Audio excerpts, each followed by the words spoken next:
Okay, question number 19 में जो liabilities है नॉर्मल लायबिलिटीज है. Now come to the asset side.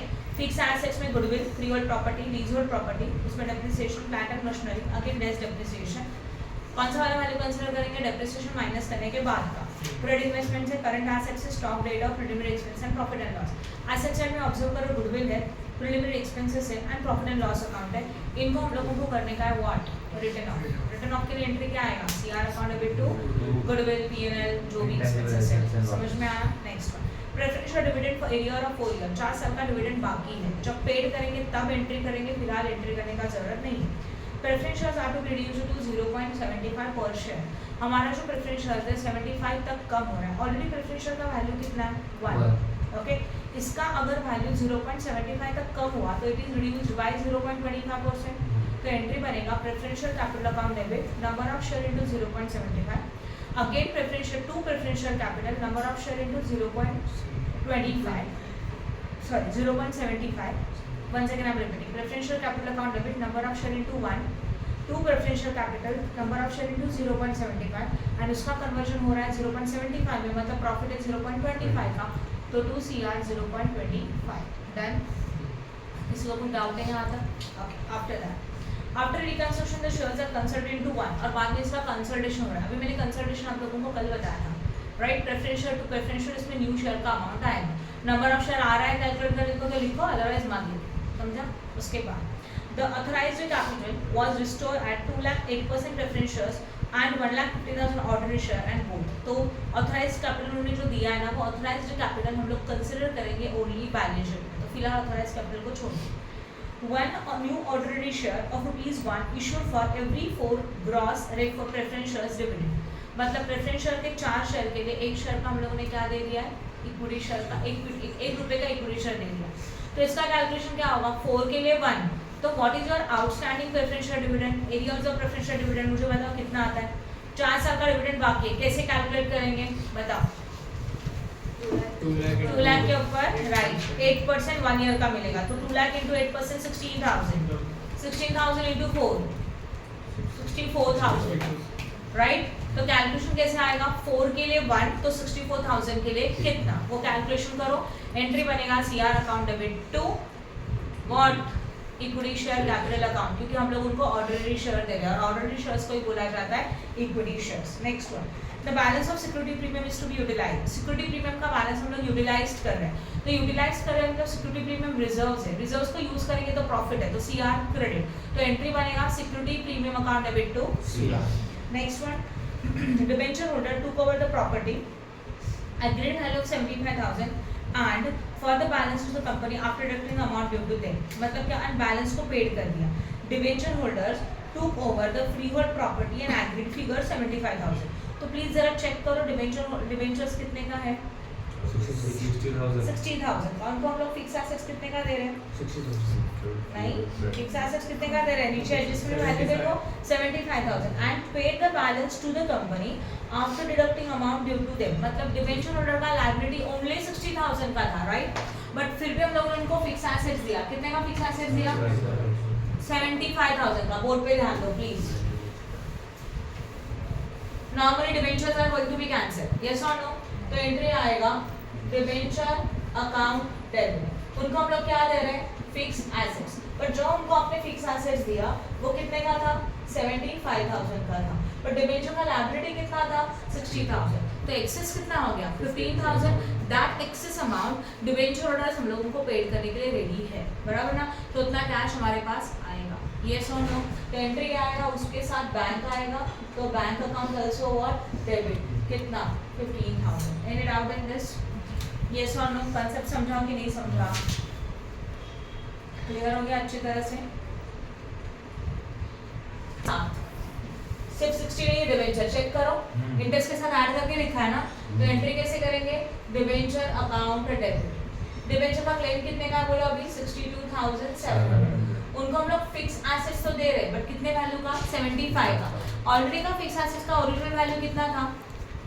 Property 60,000 था. उनको हम लोगों ने कितने का दे दिया? 75 का. तो फ्री होल्ड प्रॉपर्टी पे 60 का 60 जाएगा. तो यहाँ पे भी बेनिफिट कितने का हुआ वापस से? 15,000 का. ये लॉजिक समझ में आया? 60,000 को 60,000 का फ्री होल्ड प्रीमाइसेस है, उसमें अगर प्रॉफिट होता है तो CR व्हाट क्रेडिट, तो इसलिए CR क्रेडिट किया, बराबर है। बट उतना free hold assets goes out है तो 60,000 भी आया, तो 60 प्लस 15 70 का एक्चुअली ये क्रेडिट हो गया। ओके, उसके अगेंस्ट में आपने डिबेंचर होल्डर को कितना का क्लेम था 60 to 700 का, अभी लॉस कितने का हो रहा है बैलेंसिंग फिगर, राइट। मतलब डिबेंचर होल्डर को हम लोग जो फ्री होल्ड प्रीमाइसेस दे रहे हैं टोटल 75,000 का दे रहे हैं, राइट। 75,000 में से एक्चुअली उनका क्लेम ओनली 60 to 700 का था, तो बाकी का अमाउंट वो हम लोगों को कैश में देने को रेडी है, समझा। तो उतना फंड हमारे पास आएगा, डिबेंचर हम लोग को फंड दे रहा है, तो एंट्री क्या होगा बैंक अकाउंट आल्सो डेबिट, और बैलेंस बताओ कितना आता है 12,300। आपको समझा क्या किया वो, मतलब टोटल 75,000 का एसेट्स था, उसके अगेंस्ट में 62,700 का लायबिलिटी था, तो बैलेंसिंग अमाउंट जो है 12,300 वो हम लोगों को कैश में देंगे डिबेंचर होल्डर, तो उतना पैसा हमारे पास आएगा, समझा। क्लियर है, ये एंट्री अलग है, ऐसा एंट्री अभी तक कभी नहीं था कि जहाँ पे लायबिलिटी पूरा सेटल करने का वो हम लोगों को रिमेनिंग पैसा दे रहे, राइट। फर्स्ट टाइम ऐसा एंट्री है, इसको स्टार्ट अप करके रखो। Next one, plant and machinery write down to the 1,40,000, plant and machinery का वैल्यू रिड्यूस हो रहा है 1,40,000 तक, तो ऑलरेडी प्लांट एंड मशीनरी कितना था प्लीज चेक करो, बताओ फटाफट। 1,60,000। उसका भी वैल्यू 1,40,000 है, तो it's a loss, CR accountable to plant and machinery. Trade investment sold for 32,000, already trade investment is 40,000, इसको सोल्ड 32,000 में करे, there is a loss of 8,000, entry बनेगा bank account debit 32,000, CR account debit 8,000 to investment 40,000, right. Entry समझा, sold करेंगे तो cash comes in, cash आया 32,000 का, हम लोगों को लॉस कितने का हुआ, राइट, और अपोजिट में इन्वेस्टमेंट्स कितने का चला गया 40,000। मैम प्लांट एंड मशीनरी का अमाउंट 20,000 है ना? Yes. Next, goodwill premium expenses return of वो तो कर दिया, डेटा 8,600, एब्सोल्यूट स्टॉक 10,000 का रिटर्न ऑफ, ये भी कर सकते हैं, CR account debit to debt, CR account debit to stock. Then a contingent liability no provision has been made was settled for 7,000, an amount of 6,200 were recovered from the insurance. Now listen, contingent liability था 7,000 का, उसको settle कर दिया, settle क्या मतलब paid किया, contingent liability को paid करेंगे तो लॉसेस, तो एंट्री होगा CR account debit to bank, पहला एंट्री 7,000 एंड इंश्योरेंस कंपनी से रिकवरी हुआ 6,300 का, तो इंश्योरेंस कंपनी से पैसे मिल रहे हैं, तो बैंक अकाउंट डेबिट, प्रॉफिट है तो CR, तो एंट्री बनेगा bank account debit to CR 6,300, done. ये एंट्री समझ में एंट्री भी हो सकती है ना? नहीं हो सकती, इसके ऊपर वाले का एंट्री क्या था 7,000 का? कंटिजेंट लायबिलिटी को पेड कर रहे हैं, पेड कर रहे हो तो कैश इज गोज अप, और लायबिलिटी पेड कर रहे हो अनरिकॉर्डेड है तो CR account debit to cash, समझा। अच्छा, क्वेश्चन नंबर 20, ये आप रीड करके मुझे डाउट पूछेंगे, please read your first adjustment. Okay, करो। क्वेश्चन नंबर 20 का बैलेंस शीट में फटाफट रीड करो विदाउट अमाउंट, ध्यान दो। एक्सपेंडेड दो the balance sheet is given below, authorised capital 50,000 share of 10 each, preference share of rupees share paid up capital 4,000 share of 100 each, 75 paid up, secured loan, then 9% debentures, interest on accrued loan and due, bank overdraft, creditor including interest 7,500 due to bank। उसके बाद fix assets है, patents and copyright है, investment at cost, market value, current assets is also given, profit and loss, all these things are given। Preference dividend in area of 1 year, preference shares का dividend 1 year का outstanding है, जब इसको paid करेंगे तब entry करेंगे, फिलहाल इसका एंट्री नहीं आएगा।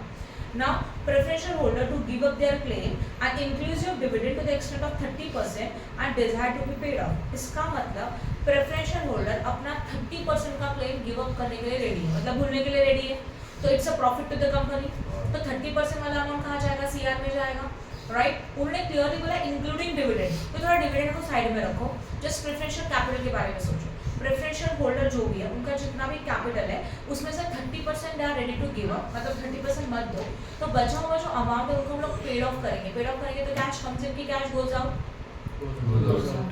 एंट्री बनेगा preferential capital account debit to bank to CR, entry समझा, पेड करेंगे वो बैंक, जितना गिव अप कर रहे हैं वो 30% आ जाएगा, CR में जाएगा क्योंकि अपने लिए प्रॉफिट है। अभी प्रेफरेंशियल कैपिटल कितना है चेक करो प्लीज, 3 लाख है, तो 3 लाख अकाउंट 3 लाख डेबिट आएगा, preferential capital account debit 3 lakh to, उनको कितना पेड कर रहे हो 30% गिव अप है, मतलब 70% पेड कर रहे हो, तो 3 लाख का 70% 2,10,000 वो जाएगा बैंक में, बचा कितना 30% जो जाएगा वो CR में, फर्स्ट एंट्री समझा। Now same thing is applicable to dividend also. उन्होंने बोला है सेम डिविडेंड के लिए भी हो रहा है। तो डिविडेंड कितने साल का बाकी है जरा चेक करो, 1 ईयर का आउटस्टैंडिंग है, हाँ या ना? तो 1 ईयर का डिविडेंड कितना आएगा कैलकुलेट करके मुझे बताओ। डिविडेंड फॉर 1 ईयर 3 लाख के ऊपर 8% करो कैलकुलेट, 24,000 राइट। उसमें से वो लोग 30% गिव अप करने के लिए रेडी है, बाकी का पेड करेंगे। तो 24,000 का 70% कितना आता है? 16,800 राइट, उतना पेड करेंगे। बट ये अनरिकॉर्डेड लायबिलिटी है तो एंट्री आएगा CR account debit to bank account and amount आएगा 16,800। ये एंट्री समझा सबको? प्लीज मुझे बताओ हाँ या ना, क्लियर हो रहा है? तो प्रेफरेंशियल कैपिटल को पेड करेंगे तो एंट्री अलग आएगा because that one is a recorded liability. But इनको पेड करा तो अनरिकॉर्डेड लायबिलिटी को पेड करे तो लॉस है, उसके लॉस के हिसाब से एंट्री आएगा। Any doubt in this? Next one, debenture holder agreed to give up their claim to the interest in consideration at the rate being encashed or enhanced 10%। Debenture holder अपना interest का claim भूलने के लिए तैयार है पूरा का पूरा। बस फर्क क्यों, उसका रीजन क्या है? जो डिबेंचर का इंटरेस्ट का रेट 9% था, now they are ready to increase up to 10%। तो ठीक है, एंट्री पहला वाला क्या होगा? Interest on debenture account debit to CR. Interest का अमाउंट कितना है चेक करो, 54,000। तो 54,000 एंड 54,000 फर्स्ट एंट्री समझा? Okay. Next, bank agreed to give up 50% of their interest outstanding consideration in being paid off once। क्या बोला गया? बैंक रेडी है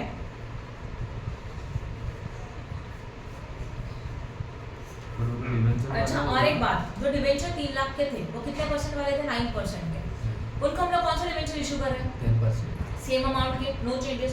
तो डिबेंचर का दूसरा एंट्री आएगा 9% debenture account debit 3 lakh to 10% debenture 3 lakh. Amount में कोई फर्क नहीं क्योंकि उसके बदले में वो अपना इंटरेस्ट भूलने के लिए तैयार है। और इंटरेस्ट का एंट्री हम लोगों ने पास किया, इंटरेस्ट में debenture account debit to CR account 54। ये समझा? अभी point number C, bank agreed to give up 50% of their interest outstanding. बोलो पहला एंट्री कौन सा रहेगा? इंटरेस्ट वाला ही रहेगा कि डिबेंचर वाला? कोई भी करो, कोई भी करो, कोई भी क्या तो चलेगा। एंट्रीज में सीक्वेंस में कोई कंफर्म मतलब ये नहीं कि इतना यही एंट्री पहला होना चाहिए, कोई भी एंट्री करो चलेगा, कोई बात नहीं। समझ में आया? आगे जाए। Next one, bank agreed to give up 50% of their interest outstanding in the consideration of their being paid off at once। मतलब क्या बोला है? बैंक 50% इंटरेस्ट भूलने के लिए रेडी है। बैंक का इंटरेस्ट कितना है चेक करो, कितना है? 7,500 है, हाँ या ना? बैंक रेडी है अपना 50% इंटरेस्ट भूलने के लिए, बट उन्होंने कंडीशन क्या रखा है कि in a consideration if they are being paid at once, उनको एक साथ पेड करना पड़ेगा बाकी का। अब कितना? बैंक का लायबिलिटी कितना है चेक करो, जाओ ऊपर। बैंक का इंटरेस्ट 7,500 का है, पर उसी के साथ बैंक ओवरड्राफ्ट भी है 75,000 का, राइट? ये दोनों लायबिलिटीज को हम लोगों को सेटल करना है और इसके अगेंस्ट में बैंक रेडी है कि इंटरेस्ट का 50% वो भूलने के लिए तैयार है, right? Now bank overdraft and interest on loan दोनों कैंसिल हो रहा है। इंटरेस्ट ऑन बैंक किसमें इंक्लूड है? क्रेडिटर में इंक्लूड है कि नहीं है? तो एंट्री कैसे होगा देखना, ध्यान दो। जिसमें इंक्लूड है वो वर्डिंग लिखा जाएगा। पहले हम लोग बीओडी कैंसिल करेंगे, बैंक ओवरड्राफ्ट।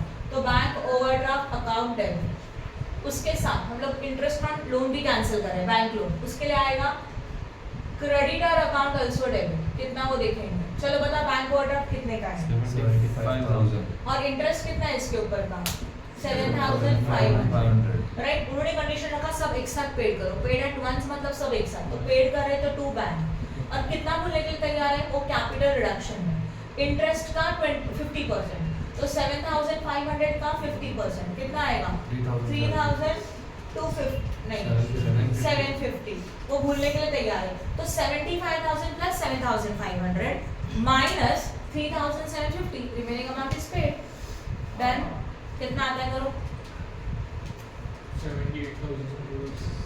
78,000। समझा कि नहीं समझा? क्लियर है लॉजिक?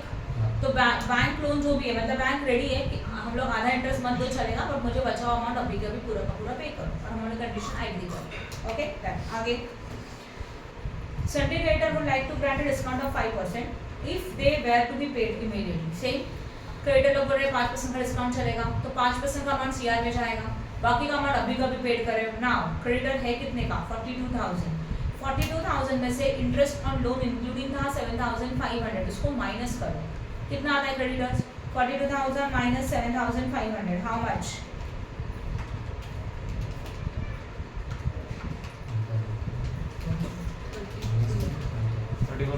34,500, राइट? नाउ एक्चुअल में क्रेडिटर्स है 34,500, इनको हम लोग कितने परसेंट का डिस्काउंट दे रहे हैं? 5% का। तो 34,500 के ऊपर 5% कैलकुलेट करो, वो सीआर में जाएगा, बचा हुआ पेड करेंगे बैंक में जाएगा। तो एंट्री आएगा creditor account debit 34,500 to bank balancing amount and to मतलब 95% amount and to CR 5% amount. Done? Next creditor to bank creditor account debit to bank to CR. Creditor पूरा अमाउंट बैंक में जाएगा 95% क्योंकि 5% का डिस्काउंट है, और जो 5% का डिस्काउंट अपने लिए बेनिफिट है, इसके लिए वो कहाँ पे जाएगा? सीआर में जाएगा। डन? समझा कि नहीं समझा? ओके, आगे नेक्स्ट वन।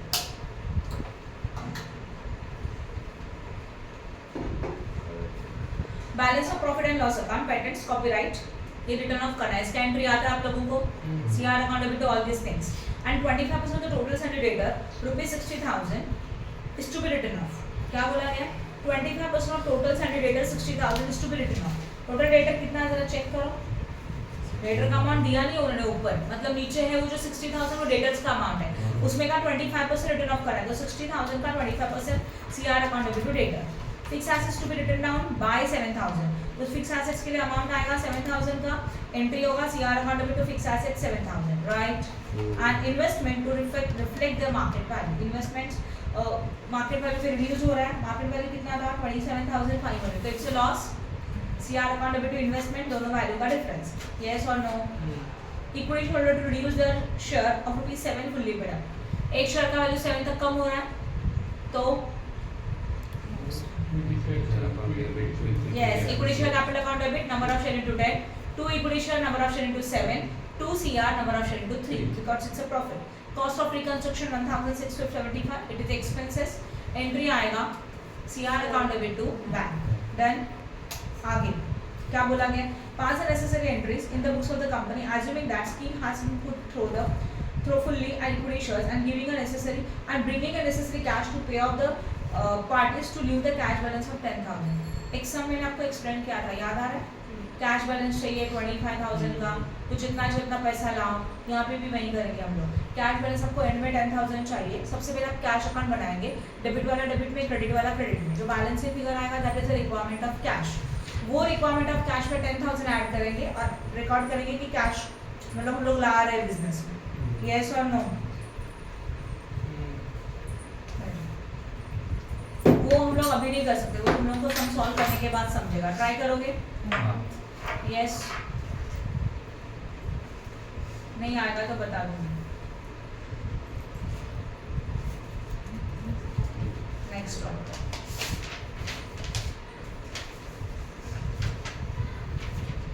कैश लाएंगे तो ऑब्वियसली शेयर इशू करेंगे आप, जितना फंड चाहिए उसके लिए, तो bank account debit to equity share capital, समझा?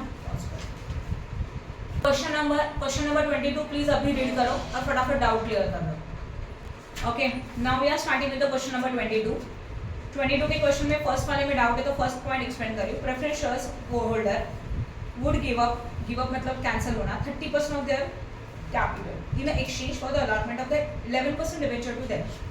वो लोग अपना 30% भूलने के लिए तैयार है, तो सीआर में जाएगा प्रेफरेंस शेयर कैपिटल का 30%, उनके बदले में बचा कितना? 70%। हम लोग उनको क्या दे रहे हैं? 11% डिबेंचर। तो एंट्री आएगा preference share capital account debit, preference shares का अमाउंट कितना है? 6 लाख टू 11% डिबेंचर्स कितना परसेंट? 70%, और 6 लाख का 70% कितना आएगा? 4,20,000, और बचा हुआ जो 30% है वो बेनिफिट है, वो जाएगा सीआर 6 लाख का 30%। ये पॉइंट समझा? ओके, आई होप आप लोगों को सेकंड थर्ड फोर्थ में कोई डाउट नहीं है। Okay, now come to the fifth one. Fifth one में बोला है कंपनी वुड इशू मतलब इशू किया what 11% debenture for 3 lakh. 3 lakh का डिबेंचर इशू किया तो what comes in? Cash, and what goes out? Debentures. तो एंट्री बनेगा bank account debit to debenture for argument its working capital requirement, मतलब हम लोगों को हमारा वर्किंग कैपिटल का रिक्वायरमेंट फुलफिल करना था, फंड चाहिए, इसके डिबेंचर इशू किया, तो ये तो हो गया। And after the settlement of bank overdraft, मतलब यहाँ पे उन्होंने इनडायरेक्टली बोला है कि बैंक ओवरड्राफ्ट को सेटल करो। सेटल करो मीन्स व्हाट, पेड करो। तो बैंक ओवरड्राफ्ट को settle means bank overdraft paid जितना है उतना, एंड डिबेंचर इशू के दो अलग अलग एंट्रीज है, समझा। तो इनका दोनों का एक दूसरे के साथ कोई कनेक्शन नहीं है। उन्होंने क्या बोला, बैंक ओवरड्राफ्ट को सेटल किया, फिर भी फंड चाहिए इसलिए डिबेंचर को इशू किया। तो बैंक ओवरड्राफ्ट को पेड करेंगे तो एंट्री क्या आएगा, bank overdraft account debit to bank, बस नो सीआर नथिंग। और बैंक ओवरड्राफ्ट का अमाउंट आएगा 1,50,000, लोन जो ऊपर का अमाउंट है वही, समझा। This is your question number 22। Now next question कौन सा दिया था, क्वेश्चन नंबर 23। चलो रीड करो। देखो बैलेंस शीट ना वर्टिकल दिया है, बट कंफ्यूज मत होना, बैलेंस शीट वर्टिकल फॉर्मेट में बस प्रेजेंट देख करके दिया है, बाकी एंट्रीज वही रहेगा। तो क्वेश्चन नंबर 23 को रीड करो, डाउट्स में क्लियर करूंगी।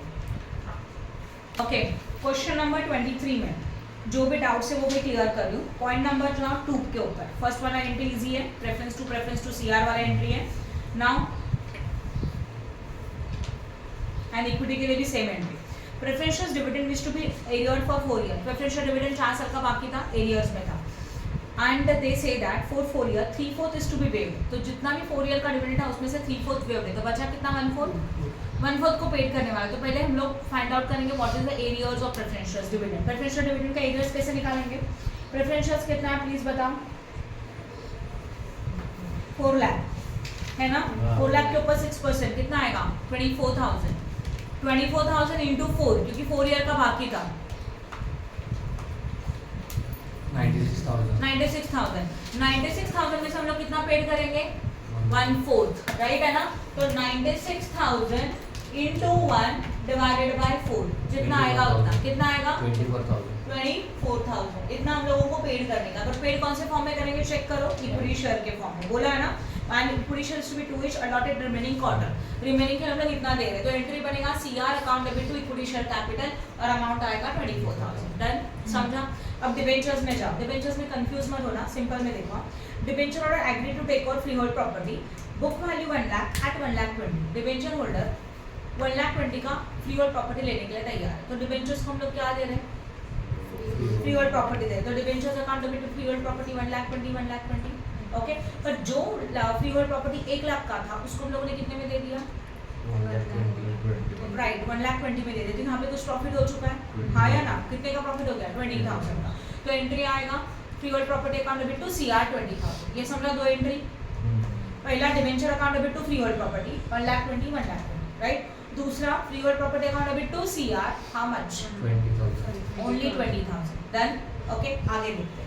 And part payment of their holding and provide additional cash, देखो, and provide additional cash 1,30,000 secured by floating charges to the company's assets of the interest rate of an interest rate of 8% per annum। मतलब क्या, additional cash debentures ने provide किया।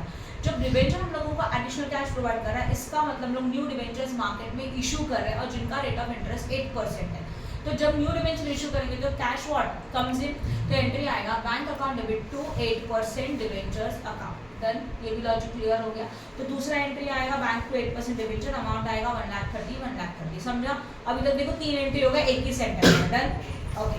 उसके बाद क्या बोला उन्होंने, डिबेंचर होल्डर ने हम लोगों को कैश प्रोवाइड किया, वो हम लोगों को कैश दे रहे हैं, means we are issuing the new debentures.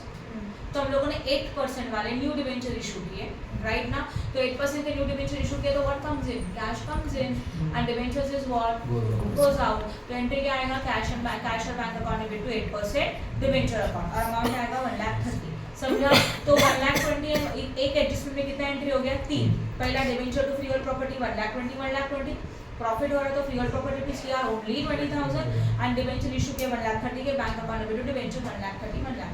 यहाँ तक समझ में आया, ओके। उसके बाद अच्छा थर्ड वाला पॉइंट देखो, accrued interest on debentures to be paid in cash.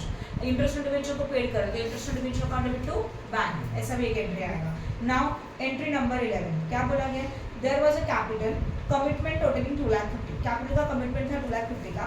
This contract has to be cancelled.